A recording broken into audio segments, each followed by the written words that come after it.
My name is Chris Bell, and I design and build sets for the theater.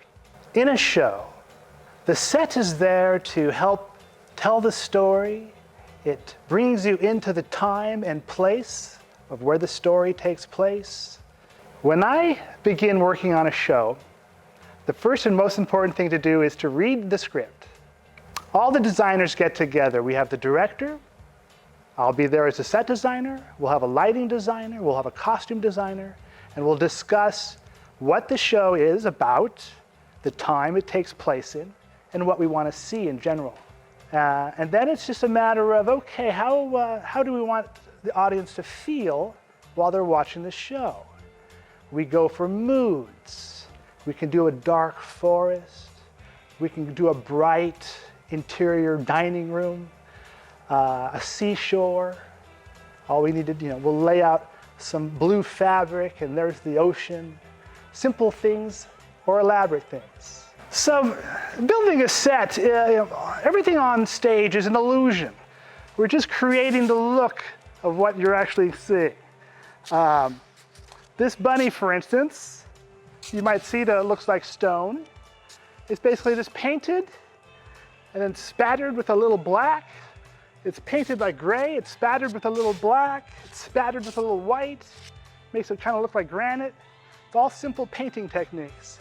These roses, beautifully painted, just based out in the light, this mid-tone green, given shadows with the dark greens, and shadowed with this nice use of colors. We got the orange, red, orange, some purpley shadowing. Oh, isn't this such a beautiful garden? It's always fun when working on a set to incorporate existing elements to suit your needs for the time. These roses, for instance, have been used as a great row of roses many a time. But there was a great show we once did. It was Jack and the Giant. And we had the proscenium, around the stage. We had just hung these upside down, and they became the great vine that grew up into the sky. So it's always fun to repurpose existing pieces best you can. Part of making a set is how things come in and off the stage. That's a very important part of the design aspect because it takes choreography and knowing things have to be in their first position and move on stage and move off. A classic technique is to have platforms on wheels. Now this is a small one for the street lamp. This street lamp here was last used in James and the Giant Peach, and it just rolled in for one scene, lights up, and goes off stage again. And there we have a complete scene change. Sets can be very simple. Like this lamppost, for instance. It tells you so much about where you are and what era we're in and what the period is. You only see something like this, this looks like, Dickens' England, or it's a period piece. It takes you back to the 19th century. This rock is not real. It was actually hammered together with nails, which is, this must be about 50, 60 years old because now everyone just uses a nail gun. We build these, most sets are just built out of very thin plywood, Luan, 1/4-inch plywood. So this pile of gold from the show Aladdin, all just painted, all painted. So one would do this on paper first, you design, or the computer. You could take a Illustrator or something to draw up your designs, and then I'll mix paints myself often. We have a base coat, a low light, a highlight to make it all. And then the idea is, to really work to give it a sense of depth, because as you see, this is just a flat. Just a flat, very simply built. All walls that you see on a stage are called flats because basically they're flat. One of my favorite things about working on sets is the scale, the sense of scale that you can create. Whether it be a little door like this, which makes things very interesting, or everything can be brought in and just a small throw rug and a chair and a low-hanging light to take you into a very small, cozy little environment. As a set designer, there's a fine line between the set, the walls, and what is a prop. Now this is sort of in between. Yeah, usually a chair would be a prop, but because this is a mushroom, a toadstool from, I believe, Alice in Wonderland, usually the set designer will fabricate something like this. Once again, a very simple thing. It reads well, but this is merely a cardboard tube used for construction, concrete construction, and just it's got a wood plate sitting on top of the tube.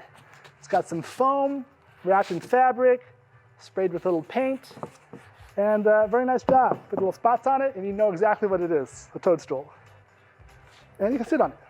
This door right here, for instance, was built with just a little framework. We start with the frame.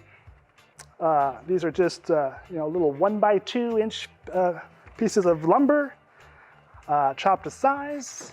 This is a really thin strip of plywood, so it can be bent to make the round top. Just a couple little blocks to hold it together.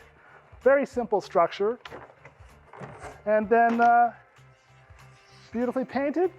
And wow, it could really be transformed into a door like this.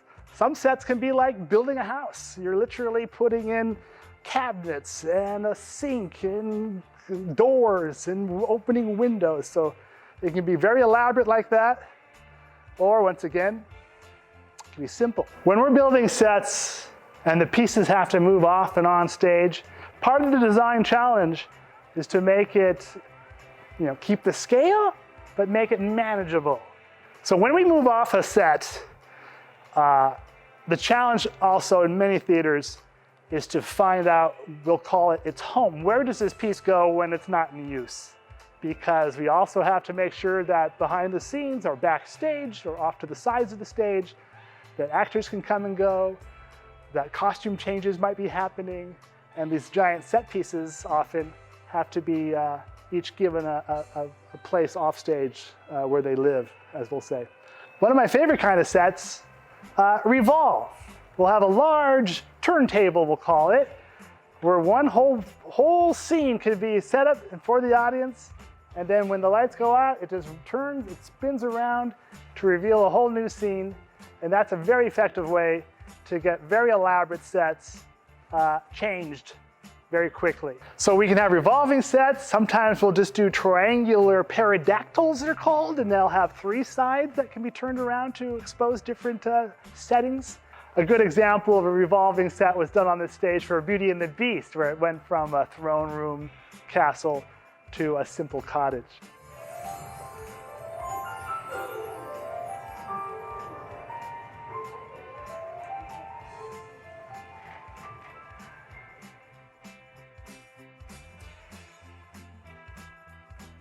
Another great example of a revolving reveal of a set was for James and the Giant Peach, where we had a giant peach on stage, and it turned around and it revealed the whole interior there for the scene to take place.